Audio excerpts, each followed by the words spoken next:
بسم اللہ الرحمن الرحیم۔ ناظرین، وی لاگ نمبر ہے 279 اور آج پہلی قسط ہے، پیج ہے 239 اور کچھ بقیہ حصہ ہے قباء میں تشریف آوری کا، کچھ بقیہ حصہ ہے جو ہم آپ کے سامنے رکھیں گے۔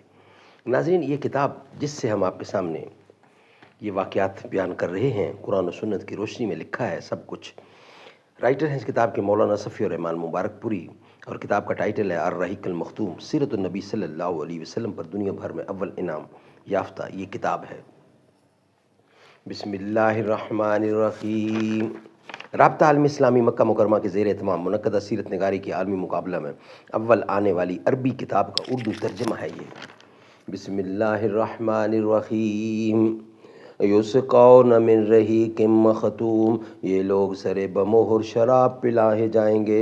بسم اللہ الرحمن الرحیم۔ وَإِن تُطِیعُوهُ تَهْتَدُوا، اگر اس کی فرما برداری کرو گے تو راہ پاؤ گے۔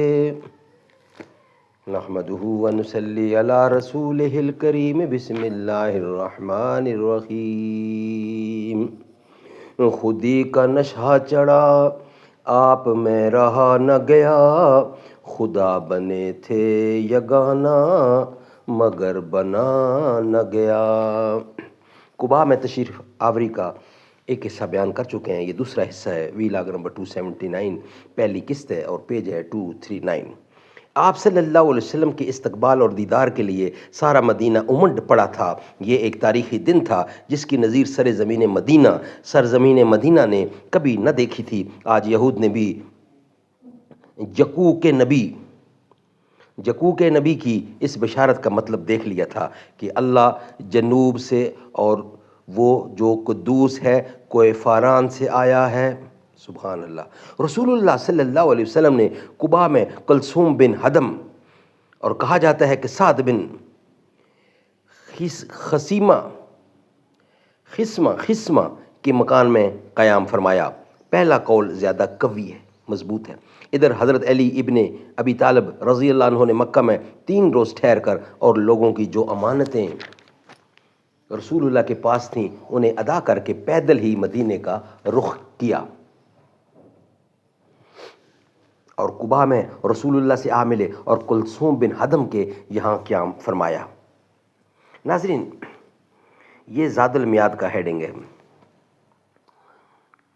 رسول اللہ صلی اللہ علیہ وسلم نے قباء میں 4 دن، دوشنبہ، منگل، بدھ، جمعرات یا 10 دن سے زیادہ یا 10 سے زیادہ دن یا پہنچ اور روانگی کے علاوہ 24 دن قیام فرمایا اور اسی دوران مسجد قباء کی بنیاد رکھی اور اس میں نماز بھی پڑھی۔ یہ آپ کی نبوت کے بعد پہلی مسجد ہے جس کی بنیاد تقوی پر رکھی گئی ہے۔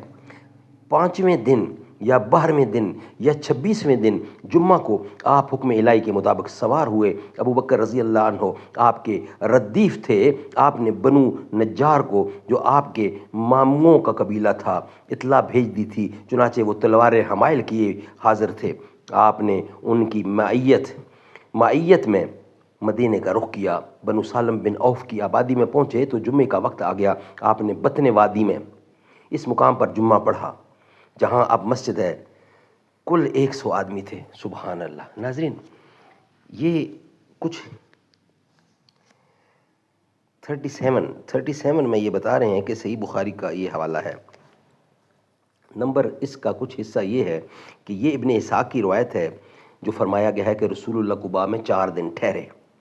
اس کے علاوہ منصور پوری نے اختیار کیا ہے، لیکن صحیح بخاری کی ایک روایت ہے کہ آپ نے قباء میں 24 رات قیام فرمایا، مگر ایک اور روایت میں 10 رات سے بھی چند روز زیادہ ہے، اور ایک تیسری روایت میں 14 دن بتلایا گیا ہے۔ ابن قیم نے اسی آخری روایت کو اختیار کیا ہے، مگر ابن قیم نے خود تصریح کی ہے کہ آپ قباء میں دوشنبہ کو پہنچے تھے اور وہاں سے جمعہ کو روانہ ہوئے تھے، اور معلوم ہے کہ دوشنبہ اور جمعہ 2 الگ الگ ہفتوں کا لیا جائے گا،